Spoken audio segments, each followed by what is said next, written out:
दुर्मी गांव में है। दुर्मी गांव सामने आपको दिख रहा है, छोटा सा गांव इस कोने पे है, ये दुर्मी गांव है और ये बिरही गंगा है। सामने आपको एक स्कार्प दिख रहा है लैंडस्लाइड का, एक तरह से वेज फेलियर आप बोल सकते हो उसको, सामने दिख रहा है आपको। और यहाँ पीछे देखेंगे तो एक बंगला दिख रहा है जो कि अंग्रेज़ों के तरह से डिज़ाइन से बनाया गया बंगला है।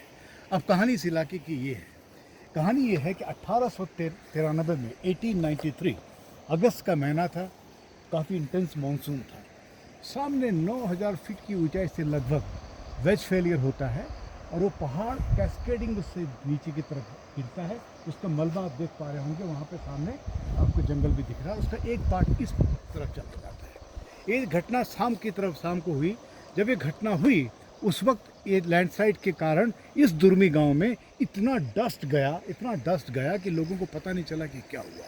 सवेरे जब उठा तो उन्होंने देखा कि इस लैंडस्लाइड ने इस नदी को रोक दिया है। ये घटना है 1893 की। सवेरे लोग उठे, बड़े उसमें थे, सदमे में थे। तो उस वक्त उन्होंने कहा कि इसकी सूचना हमें सरकार को देनी चाहिए। सरकार हमारी अंग्रेज़ सरकार थी और रायवाला में उस टाइम के सुपरिटेंडिंग इंजीनियर थे, उनका नाम था लेफ्टिनेंट कर्नल पुलफोर्ड, वो बैठा करते थे। यहाँ के गांव वाले चल के रायवाला पहुँचते हैं। रायवाला में लेफ्टिनेंट कर्नल पुलफोर्ड को सूचित करते हैं कि भाई एक बहुत बड़ा लैंडस्लाइड आया है, उसने हमारी ये बिरही गंगा रोक दी है। उसने अपना एक इंजीनियर भेजा और कहा कि आपको उस इलाके का असेसमेंट कीजिए। बड़ा इंटरेस्टिंग, वो इंजीनियर यहाँ पहुँचता है। लैंडस्लाइड लगभग 300 मीटर प्लस की एलिवेशन पे था, इतनी हाइट थी। आप अभी भी देख सकते हैं उसकी हाइट जो है काफ़ी ज़्यादा थी, अब तो डिग्रेड हो जाएगा।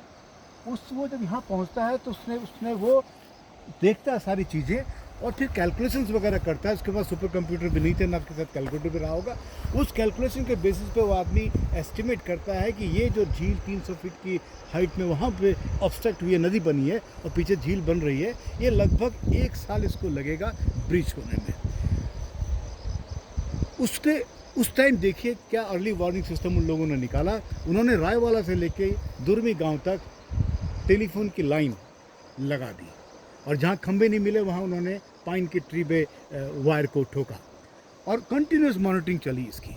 और जैसे 1800, उसका अनुमान ये था उस इंजीनियर का कि लगभग 1 साल लगेगा इसको भरने में। और जब ये भर जाएगी ये झील यहाँ पे जो कि आज नदी के रूप में दिख रही है, तो ये ओवरटॉप करेगी। ये जब ओवरटॉप करेगी तो पार्शियली वो बांध टूटेगा और जब वो पार्शियली बांध टूटेगा तो उससे एक फ्लड का सर्ज डाउन स्ट्रीम में जाएगा जिससे तबाही हो सकती है।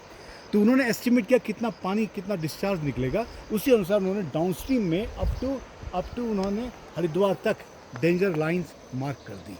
और फरवरी और मार्च के महीने में काफ़ी सारे सस्पेंशन ब्रिजेस जो थे गंगा में और अलकनंदा घाटी में हटा दिए गए।